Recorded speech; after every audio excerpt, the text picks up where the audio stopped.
For me, the 90s was the decade of Britpop and Cool Britannia. Music was the focus of youth culture, and youth culture was culture. Of grunge and girl power. If you don't like Wannabe, you've got a dead soul. Of rave and reconciliation.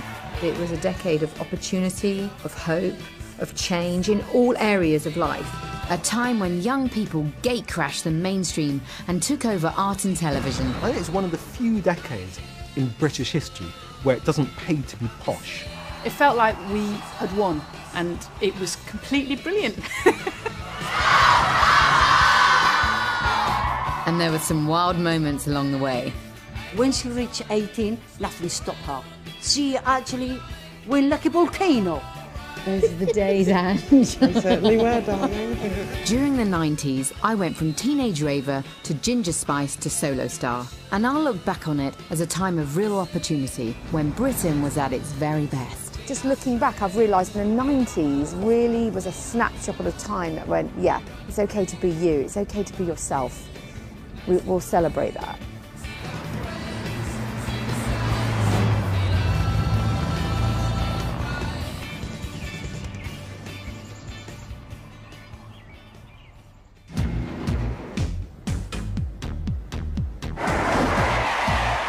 So this is me in 1990, a year of massive changes all over the world.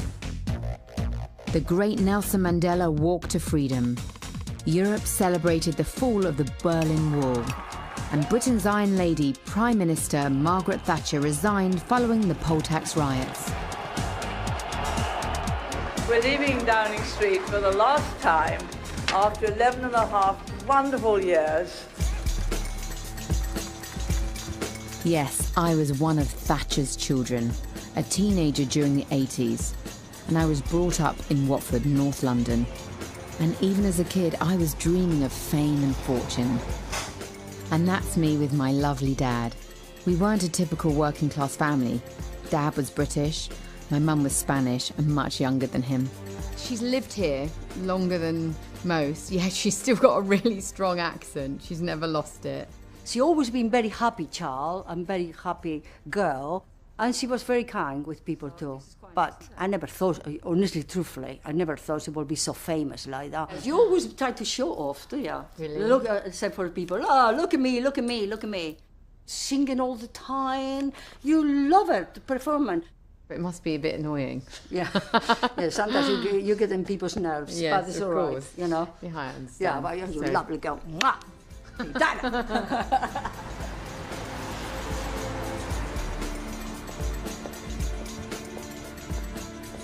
It's really funny being here. It really sort of brings back so many memories. My dad used to run his second-hand car dealer business from here. And so he'd always have like lots of different cars outside, like Hillman Imps, about 3 of them. And he'd be tinkering along and all his fingers were all greasy and the phone would always be going. Thanks to my dad, one of my favourite toys was a little red sports car. I dreamed of owning a real one just like it. I remember actually when I was a little girl, I was probably about, I would say about 7 or 8, and we had a loo in the back garden, okay, an outside loo, and there was a little step, and I remember sitting on that step writing my first kind of song poem thing. So living here, I had this like big master plan that, yeah, somehow I'm gonna, you know, get rich and famous. And that was the dream. Every day I hear a different story. People saying that you're no good for me. So you love a For 2 local North London boys, that pop dream had already become a reality. I loved Wham for so many reasons. They were great fun and the music was just brilliant. I remember, like, all these girls would go and stand outside Andrew Ridgeley's house, you know, because he was the good-looking one. But I liked George. I had no idea what side of the fence he was on. But latter years, I tried to flirt with him and it didn't work. To begin with, I didn't really fit in at school. I felt like an outsider, a girl from the other side of town. But getting into grammar school was one of the best things that ever happened to me. This was a life-changing experience. The education that it gave me was fantastic, but it also had a lot of tradition. You know, I had to wear a boater, you know, one of those straw boaters. So it's quite funny, you know, it's a little scrappy kid from the other side of Watford coming here wearing a boater and really having to fit in with these girls that were from probably much more privileged backgrounds, actually. I've such great memories of my school days, but there were times when problems at home were difficult to deal with. Like a lot of people, more so these days, my parents divorced, and I think I was at that age where I was old enough to understand what was going on, but not really old enough to have the sort of tools to process it and cope with it properly. It was a tough time, but whenever I struggled with anything, I'd turn to my music. So this song, looking back, is, you know, quite meaningful because I think ABBA were going through their own breakup.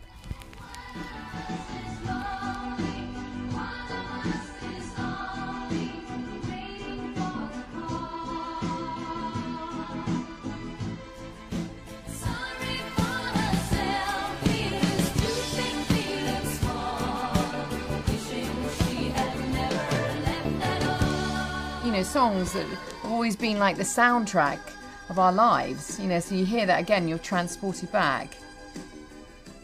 So that song means something to me.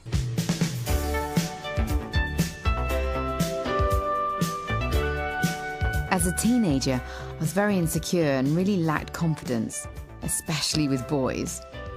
So when Madonna became a star in the mid-80s, it made me and millions of other girls feel so much better about ourselves.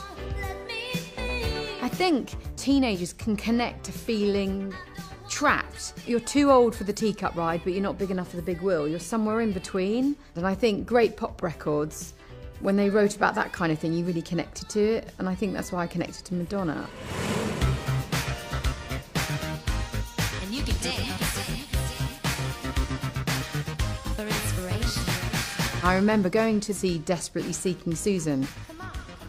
I think you had to be 15.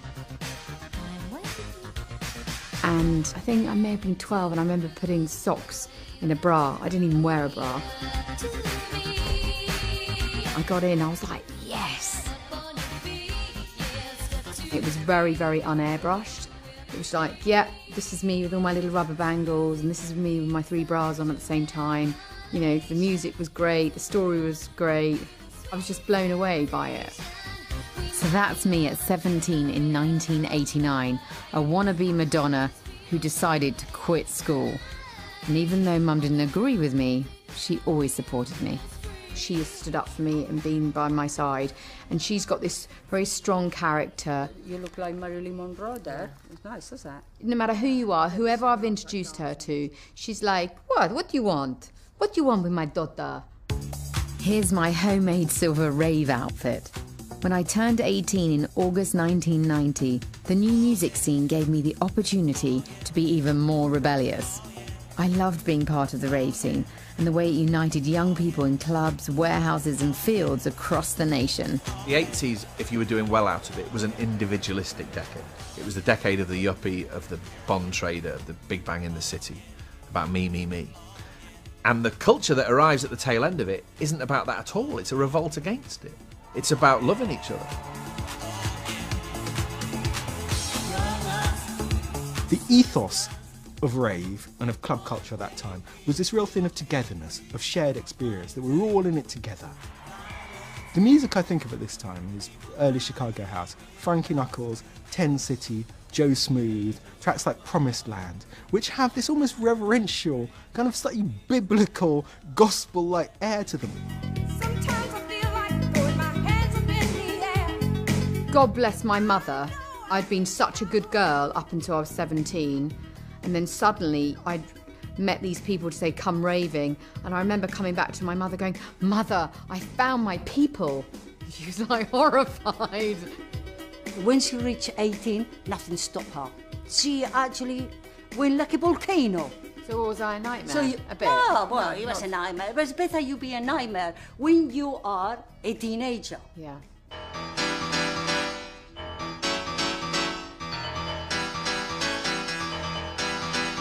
The cross-section of music that I was loving was such a wide range. There was like Frankie Knuckles, there was Candice Statton, Little Louie, Alison Limerick. Don't reach out to me with an apology.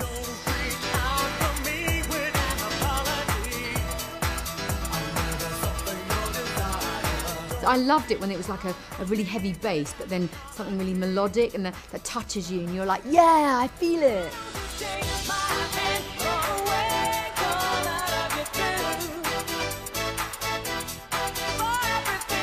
I knew something was special about the song, and I was gobsmacked at how that so many people in a room could react to one song. That was nice. It was really cool.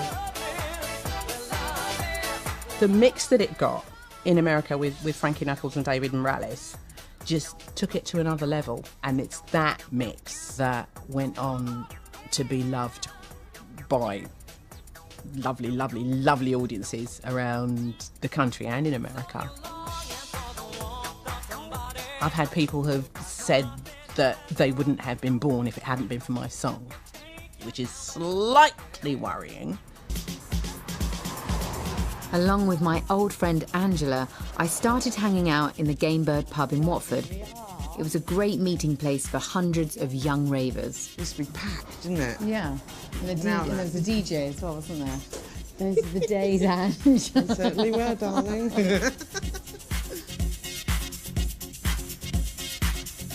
I can picture in platform boots and a big furry, fluffy coat that came up to about here. And you walked in, everyone was like, here she comes. But it included everybody, didn't it? I just remember all these cars just lining up and all going off to the venue. And it was like our club, our secret. Back before the internet and mobile phones, we'd have to wait in the pub for news of secret raves, like Sunrise and Biology. When Biology was on down the road, yeah. I mean, everybody turned up here and there was like, we couldn't get a car in the car park, there was cars parked all the way down that road, and you came in, the place was buzzing, and then all of a sudden it's like, this is where it's going to be, and the whole pub just emptied. Listen to this.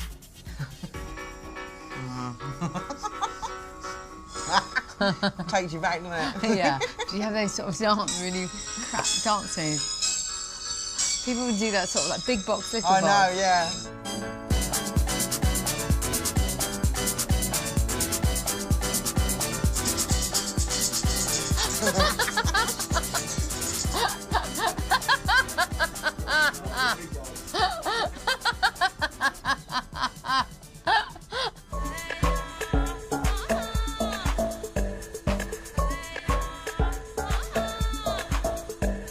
It was brilliant while the party lasted.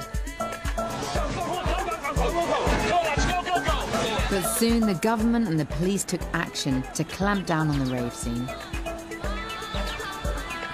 It is time to get back to basics, to self-discipline and respect for the law. Soon new laws were passed to control the scene and make outdoor raves illegal. You've got this government legislation, the Criminal Justice Act, which is insane looking back. Makes reference to music with repetitive beats. That's in legislation, right? The government legislated against dance music. That's how much they didn't like it. I never understood why people couldn't go out and party. It seemed to be ridiculous to stop people wanting to enjoy themselves. They were thinking it was like the 70s, I suppose. They were thinking it was like a political uprising, when actually it was just a whole load of people who were dancing and taking drugs. I was a London raver, but the scene had a real impact throughout Britain, especially Manchester.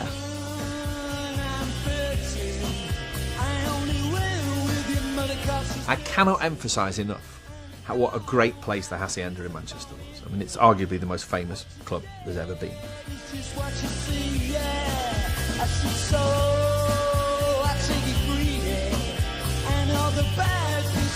Everything was sort of vivid, day-glow primary colours, and everyone wore great big wide flared trousers. a long sleeve t-shirt. My mum told me I looked triangular around that time, which was the desired effect. And my hair was centre parted and grown down here in what was elegantly known in Manchester as a bum head. Manchester Lads, Happy Mondays and Stone Roses were two of the biggest bands to come out of the scene. When both made it onto Top of the Pops, it seemed like a real breakthrough. Things like that would happen and you'd feel like something that you knew about had somehow got to sneak in. It felt like we had won and it was completely brilliant. Things were changing, and not only in politics and music, new youth shows suddenly made it seem like we were also taking over TV. The television that was going on, it felt like it was for us. The people that were making it were from our generation. It wasn't like some stuffy adults. All of those kinds of programmes that were under the umbrella of Planet 24, Charlie Parsons. I was like, yeah, that's really impressive.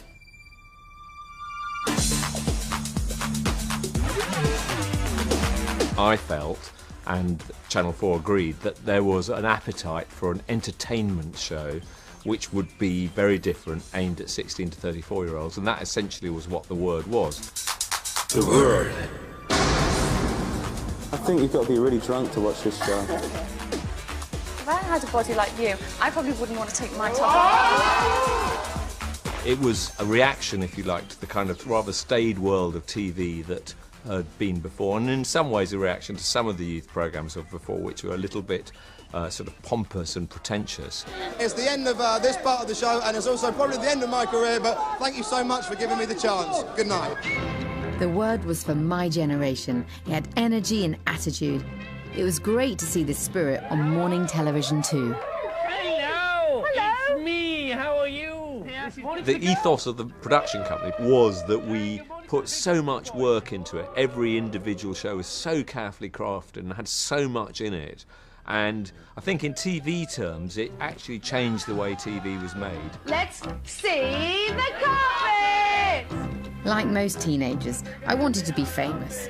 Ideally a pop star like Madonna, or even a cool TV presenter. So when I saw an ad to present The Big Breakfast, I grabbed the opportunity. Here's Chris and Paul.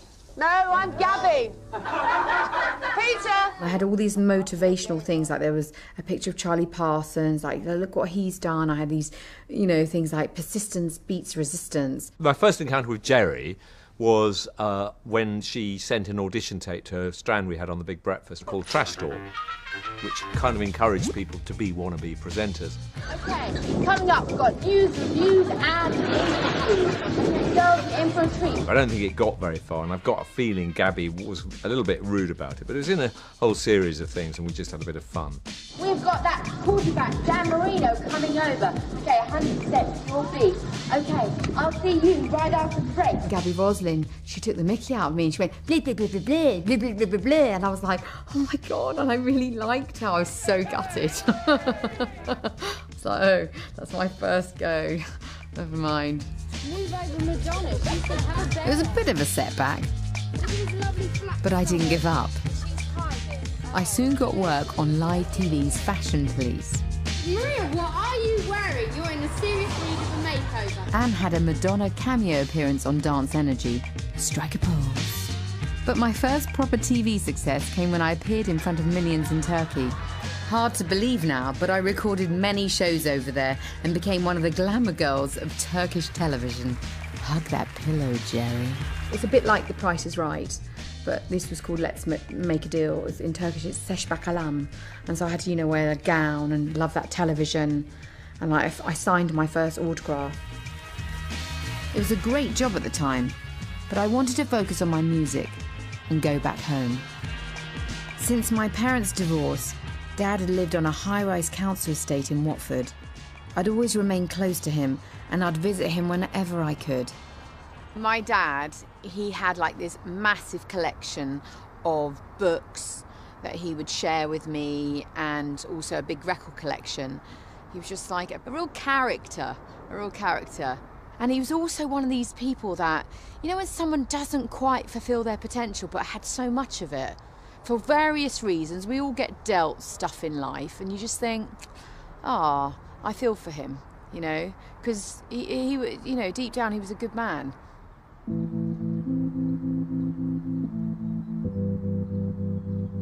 But in late 1993, while I was writing songs and determined to have a career in music, everything changed. I was just in my little zone, and then what really threw me, I think, it was in the November period, my father died.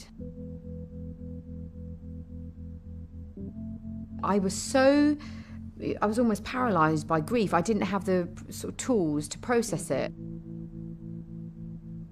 I have this theory, and I don't know if it's true, but I think success comes from three places. One is preparation, one is opportunity, and one is need. And I think my father's death gave me that need. It's like death energy.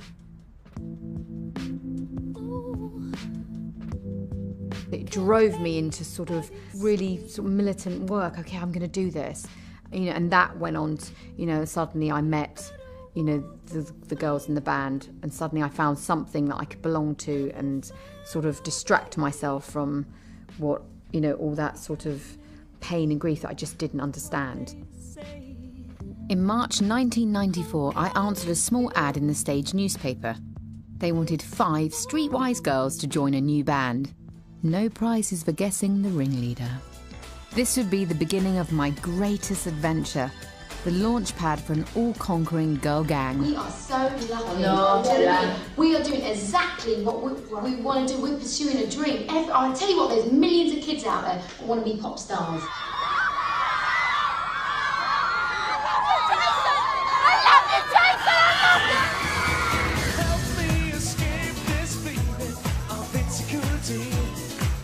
But success was still 2 years away. In the meantime, 5 northern lads began to drive teenage girls wild. I mean, the thing I always liked about Take That was that they were northern, and there is a charm to their northernness, I think. The great appeal of Take That: teenage girls, hot boys, good songs, and it'd been a while since anybody came along and tickled their fancy.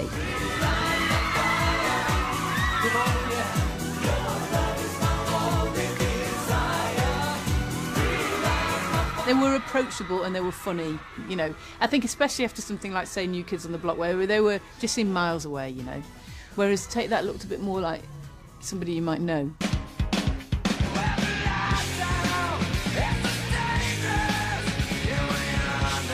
So while Take That were wowing teenage girls, the teen spirit of Nirvana and American grunge was dominating rock music. I wasn't into the grunge scene, too dark for me, but I liked the way young British guitar bands responded. Britpop was genuinely a bit of a reaction to grunge, really, and it was also a kind of magazine conceit. And they put them all together and said, you know, hooray, here we are. It's a new British invasion. We're just as good as grunge. To me, Britpop was fresh, vibrant, with cool and clever bands like Pulp, Suede, and particularly Blur. They drew on the sound and spirit of British music from the swinging 60s. Well, when I think of Blur's early music, I kind of think of me and Graham and Damon staying up all night and going insane, just making like sonic terrorism. I remember the record company coming down and absolutely freaking out, spitting nails, just going, British pop? You're mad. British pop, it's never going to work.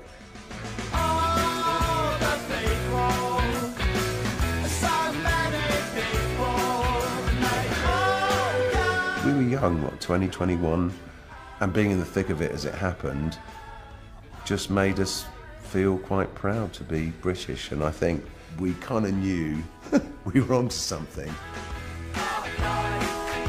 Blur had their own way at the start, so things got really interesting when Oasis crashed the Britpop party. Sparks flew and there was laddish rivalries in the pop playground. Take pictures, don't ask questions.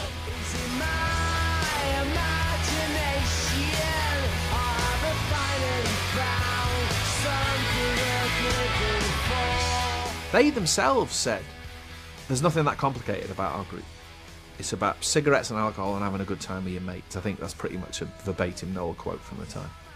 But they were just very different. They weren't art school. The extraordinary, ordinary person was very much to the fore in that time, and it really, really made a difference because it just genuinely makes people think, I could do that. I don't have to have any privileges. Boys being boys, it was bound to happen.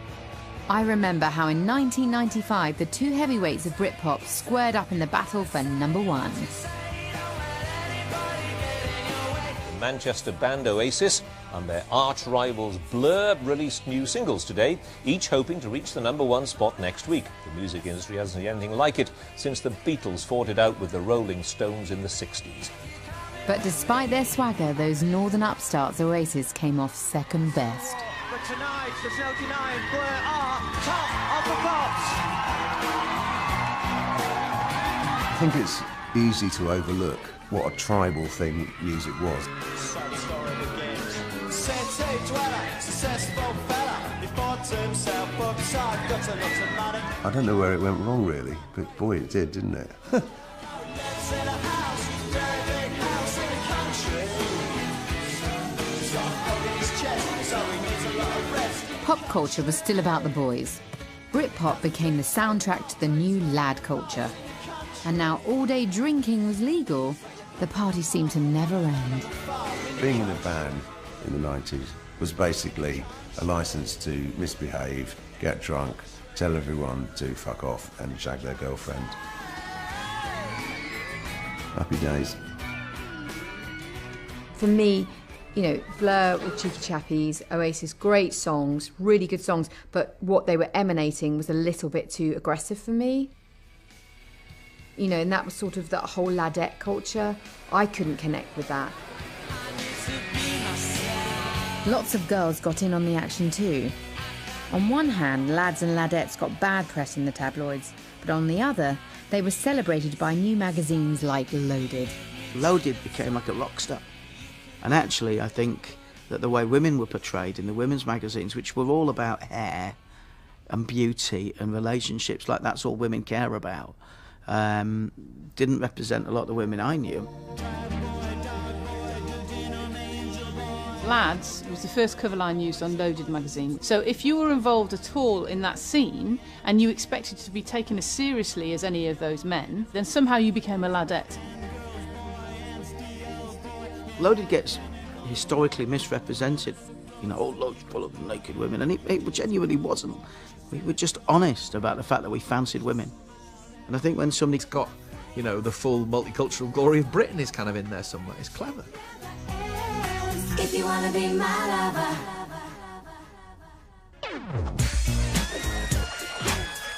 Wannabe was #1 all over the world, but it hadn't been an overnight success. We'd worked 2 hard years to write the music and gain control. The spirit of the 90s had empowered us to become international stars.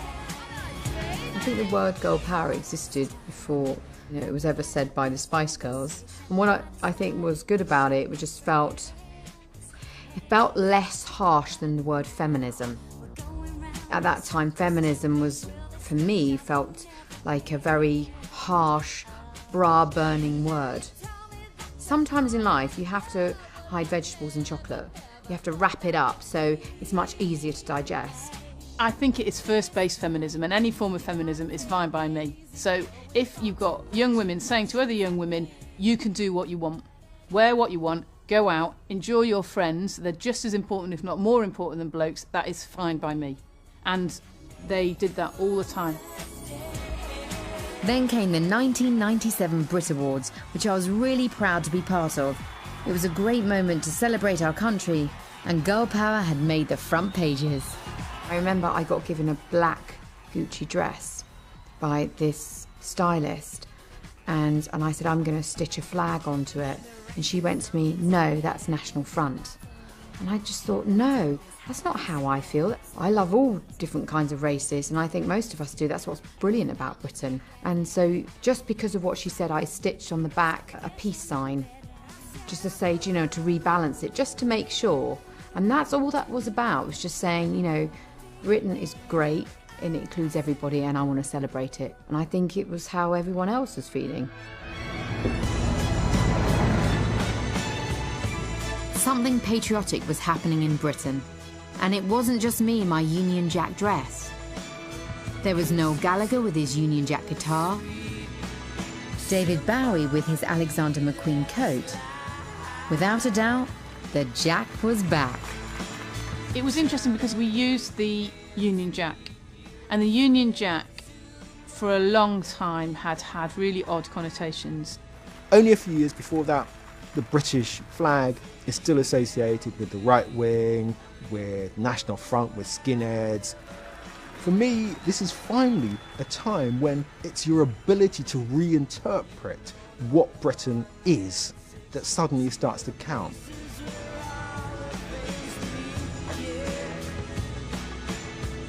I think mid-90s really made its mark as Cool Britannia. Music, fashion, culture. It was just a fantastic place to be. Cool Britannia spread throughout, capturing the public imagination. Everyone was just about doing stuff, getting stuff done, getting stuff made. And it made for this tremendous flowering of creativity. And I think on that basis, it's an important concept because it gave legitimacy and status to all these young creative people who otherwise might have just remained on the margins of society or culture. The really key thing that happened in the 90s was there was a massive art revolution. Art was still something totally new. Nobody knew what the boundaries were, how rich you could get, how stupid you could be.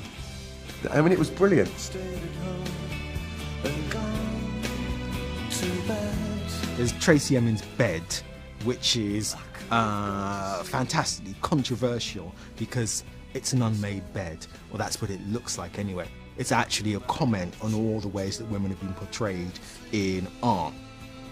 I don't think there's any point in me making a painting that was already painted 50 years ago by someone else. There's no point in making art which has already been made. For example, you won't have a scientist reinventing penicillin. It just won't happen. The young British artist movement made stars out of working class talent, who captured the public's attention with their upfront attitude and provocative images.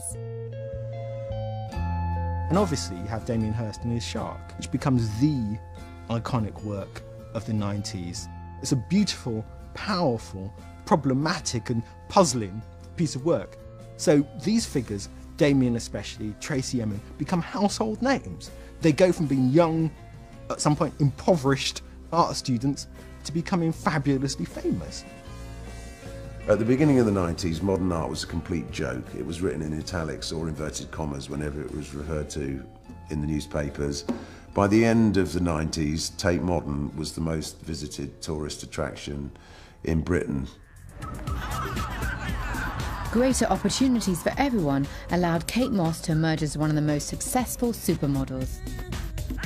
Kate Moss is a prime example. She's an absolutely brilliant model, but she's not a conventional model by any means. Kate Moss is pretty much the icon of the 90s. I think it's one of the few decades where it doesn't pay to be posh. A fantastic journey for a working class girl from Croydon. Even from the day you start, it just takes a long time to realise that you've got the option to say yes or no and to choose what you want to do. And like me, she'd worked really hard to get there. I just remember being a Watford girl, just coming into London, you know, as a treat, and driving in and thinking, wow, this is an amazing place. And so feel pretty, looking back, pretty proud to have experienced and been part of that. It's coming home, it's coming home, it's coming, football's coming home. We'll go on getting back, it's on getting back, it's on getting back. But Cool Britannia didn't just influence art and fashion and music, it even found its way onto the football field.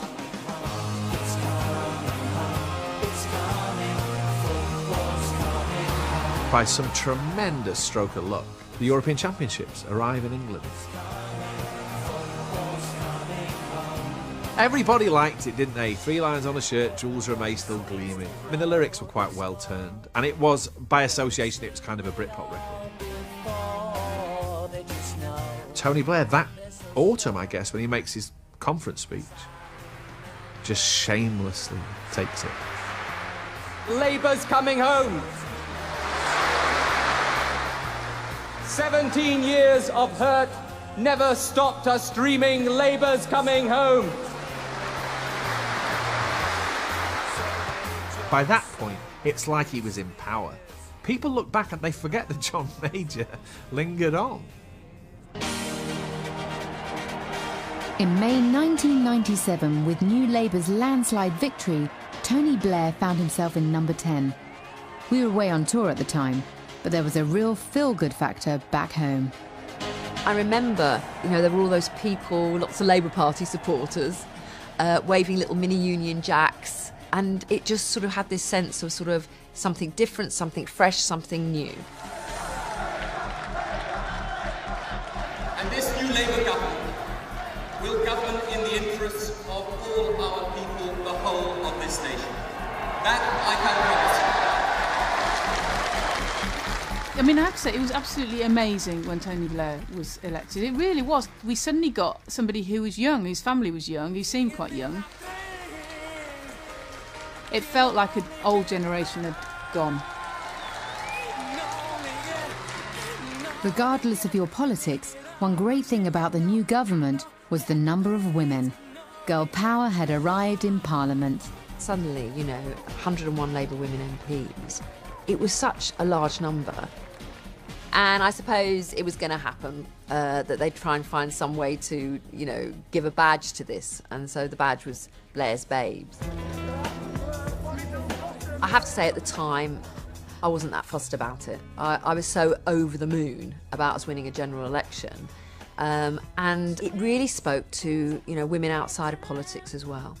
And it was part of that sort of sense that anything could happen.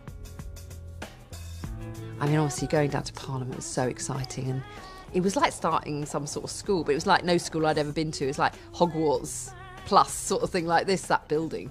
And at that time, my favourite was the Texas song, Say What You Want. So every time, with my husband and I driving into Westminster in those first few weeks, we had the tape set up just for that track. And as we got round the corner of Parliament Square, we'd put it in, and that would be our theme tune as we went into Parliament.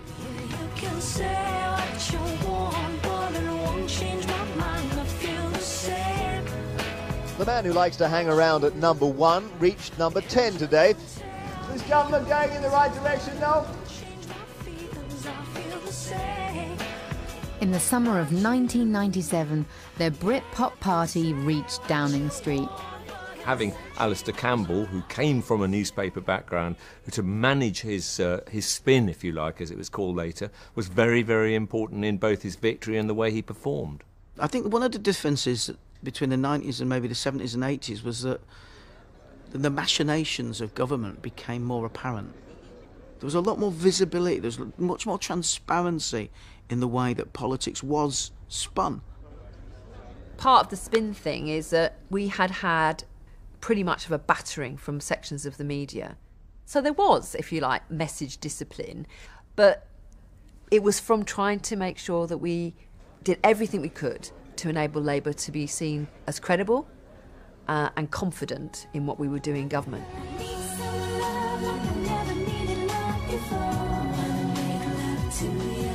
It was a time when everyone began to recognise the power of positive publicity, and it didn't do us any harm. It was an amazing adventure for the Spice Girls. We were travelling the world, constantly touring and promoting, rubbing shoulders with royalty and becoming the biggest selling girl group of all time. I joined Smash Hits as an editor, and we'd get the charts faxed over because it was the 90s. And it would be, they're number 1 in something like 39 territories, and you just go, what? They were having hits in countries they'd probably never heard of. It was phenomenal. For me, when I got my first, fat check, there was one thing that really epitomised, okay, freedom, optimism, and that was the little red car that, you know, I had envisioned when I was a child. You know, if you had that open top car, and that was one of the first things I went and bought.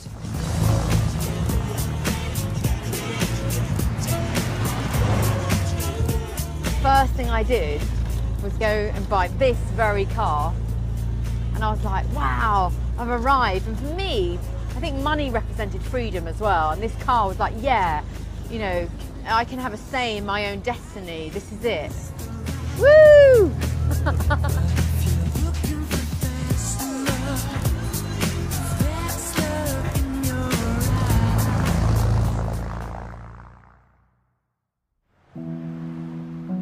With Britain at the centre of the world, at the height of Cool Britannia, tragic events in Paris reminded us of our own mortality.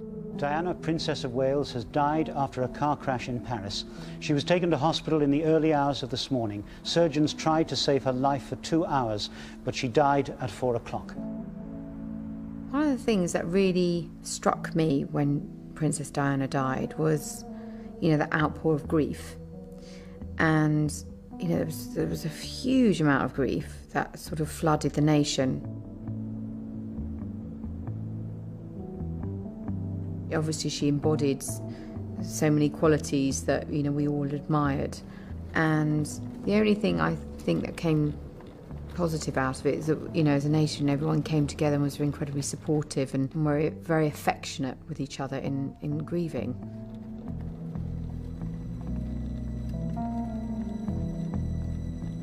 I mean, it was just so inexplicable, really. And of course, a lot's been said since, but I think, you know, Tony, the words he found on that day just seemed to sort of speak to the country and very much reflect people's sorrow of what had happened to this young mum. And I was a young mum and could identify with that as well. She was a wonderful and a warm human being. Though her own life was often sadly touched by tragedy, she touched the lives of so many others in Britain, throughout the world, with joy and with comfort. She was the people's princess, and that's how she will remain in our hearts and in our memories forever.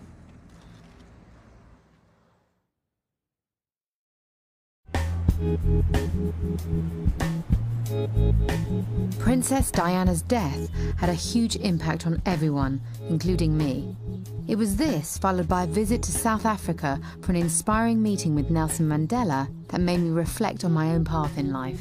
I think meeting Mandela is just one of those, an absolute privileged moment. He was charming and gracious and humble and welcoming. So to be able to have met that man of that stature was just amazing. You're as young as the girl you feel, and I'm 25. So when I got back to the UK, I made the biggest decision of my young life. Well, after days of speculation, Geri Halliwell, otherwise known as Ginger Spice, has confirmed that she has left the Spice Girls. At the age of 25, it was hard leaving the band. It had been an incredible experience for a Watford girl, but my Spice Girl journey had come to an end. I found in life, when you're going through a series of challenges, you find out two things. One is what you're made of and who, you know, really are your good, true friends. And I think, you know, there was a period of time after I'd left the Spice Girls, you know, and I was really needing a little support and direction. And, you know, I found a really good friend, and that was George Michael. He said to me, "Oh, do you want to come to my house for the weekend?" And I'd met him a few times, and by then I'd realised I'm not his kind of girl. I'm not for him. It wasn't going to happen. But instead he became a really good friend, and he said, "Come and stay with me." And so I did, and I stayed quite a while. I think I don't know if I overstayed my welcome, but I did stay.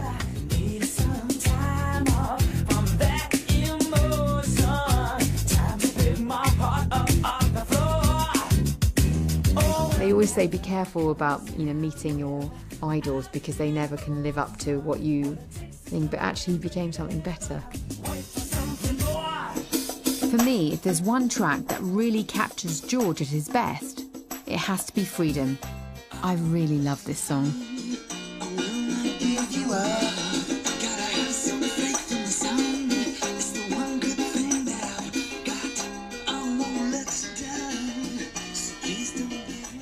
During the making of this documentary, I heard the sad news that George had passed away. As well as a great artist, he was kind, generous, he loved his family and was a good friend. I'll never forget him.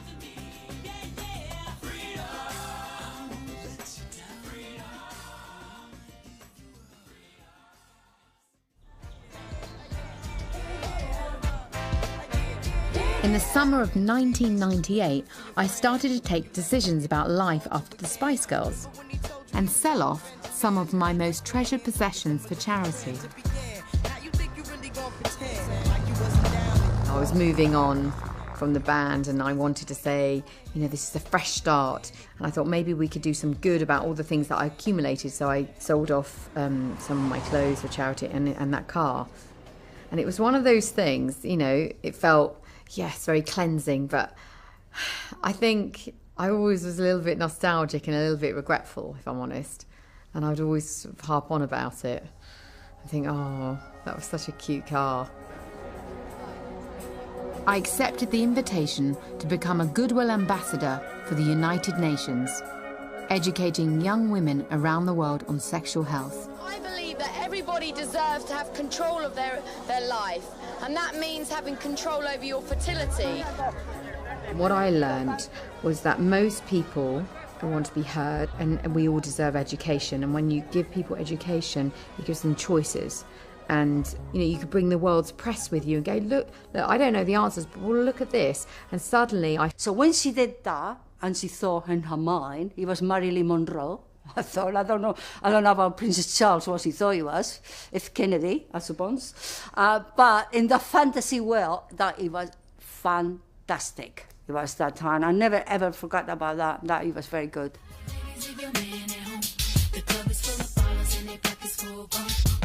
The 90s might be best remembered for the Spice Girls, rave, boy bands, Britpop and Cool Britannia. But it also saw the emergence of many strong female artists, independent women in charge of their own destinies.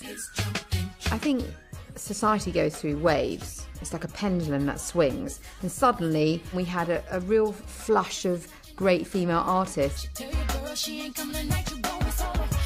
And normally, when it comes out very proud.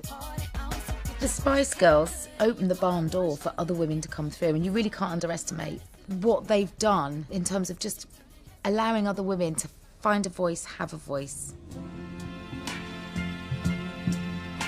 Deep down, I was scared to go solo. With a clutch of new songs I'd written, in 1998, I joined up again with producers Paul and Andy from Absolute, who'd worked with me in the Spice Girls. I wrote and recorded my debut solo album back at the old studio on the Thames. It's now a Windows factory. Oh my God. Do you remember any of it? Yeah, I do, but obviously it's changed. There used to be a pool table there. Pool table, yes. It's kind of like the chill out bit and kind of everybody Didn't we hanging used to have all our discs on the wall there? That sounds a bit pretentious, but yeah. Didn't we used to have all our platinum discs? Yeah, I think we did. We had a blind optimism that she would be accepted because of who she was, and that people would accept what she did musically, and it turned out we were right in that respect. This is where we used to do all the writing? Yeah. Yep. Oh we my had God. a computer down there, mixing desk there, speakers at the back, sofa. Okay, I'm being transported back. Are you? Yeah, oh my God. Every day we just go to the studio, write, and so it was just a really liberating, freeing thing to do. She would come in and go, right, I want a bit of this, listen to this, listen to this, listen to this, listen to this. You usually want it all in one song, about 35 different ideas. Yeah, when the reality is we'd be going like, how the hell are we going to do this? Hence, that's why the album became Schizophonic, because it changes, so all over is the all over place. the place. But it's, Yeah. The album was called Schizophonic, and it kind of meant, you know, it means split sound, but actually it was saying, you know, there's two sides of me, and look at me the first song, was very much about saying, look at me, but actually can we really see, really look at me, not just on face value. Look at me. You can take it all because this face is free. Maybe next time use your eyes and... I think my most creative memory of that whole album was just the production of Look at Me. It was like a revolving door of musicians and ideas. I can even do reality. It was just the track we all fell in love with off the album and kind of got the most excited about writing. Then we got to the middle eight and we're going, I don't know what we're going to do. Geri's like, well, I already know what I'm doing in the video. I'm going to kill Ginger Spice, and so I want the middle eight to be all about the death of Ginger Spice. Oh, wow. Well, that's the vocal booth. This is where I'd have my sort of like emotional moment of like, oh, I'm sure scared. I made you cry a few times. Yeah, I'm sure I cried a couple of times. Because it's quite, you feel vulnerable, don't you, when you're singing and putting yourself out there. I was scared. There was always a bit of scepticism, and so when it did well, it was just so validating and brilliant to feel that connection with people. This next lady took a huge risk going solo, but what a result! She's just done the treble, she's back on top. It's Geri, see ya! Take me back to my sweet la vida. Find my love, my dolce vita. I was thrilled by the success of the album. Mi Chico Latino was inspired by my Spanish roots. Thank God I followed my heart. It got me 4 #1 records. Geri burnt really brightly, really quickly, and she did some really smart videos in a time when video really mattered. And she was really good at making herself relevant the whole time. And she Geri'd it up.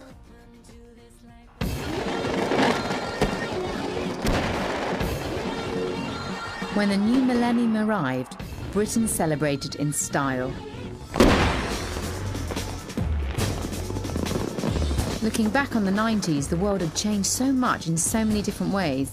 It'd been a magical decade for me, one of real opportunities, and I still feel that in many ways. It was such a positive time to be young and British. The 90s for me were incredibly exciting because a lot of alternative, interesting, artistic people came through and made their mark, and they changed things. They really did change things. The values involved at that time were all about possibility, were all about openness. I think for those reasons it's important to celebrate the 90s. It was probably the last great opportunity to be ridiculous and get away with it.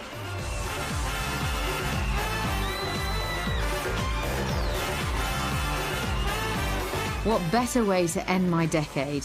Celebrating femininity and with humour at the 2000 Brit Awards.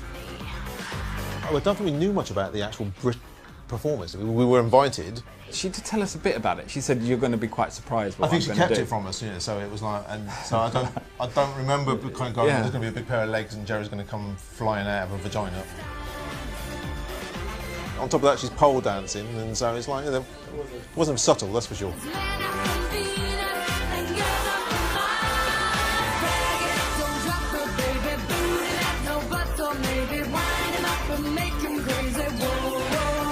I think it's so important to be able to have humour. I think it's a very British way to sort of get through some of the painful stuff, to laugh at yourself. You think, oh God, you're taking yourself way too seriously, love. Get over it.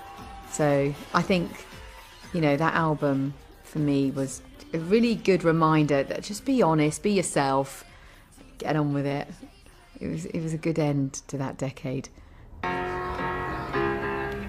We've come a long way. That little kid with a red car. The little girl who became Ginger Spice. It is absolutely, it is nothing like anyone imagined. It's not glamorous at all. But I've realised, however much we've changed over the years, we're still the same people at heart. I guess this journey back in time has helped me look forwards too, towards the road ahead and the next stage of my life, and making more music. And if there's one thing that will always remind me of the 90s, it's this. The little red car I dreamed of as a child. On my birthday, my lovely husband found the very car. I think it was 17 years later since I sold it.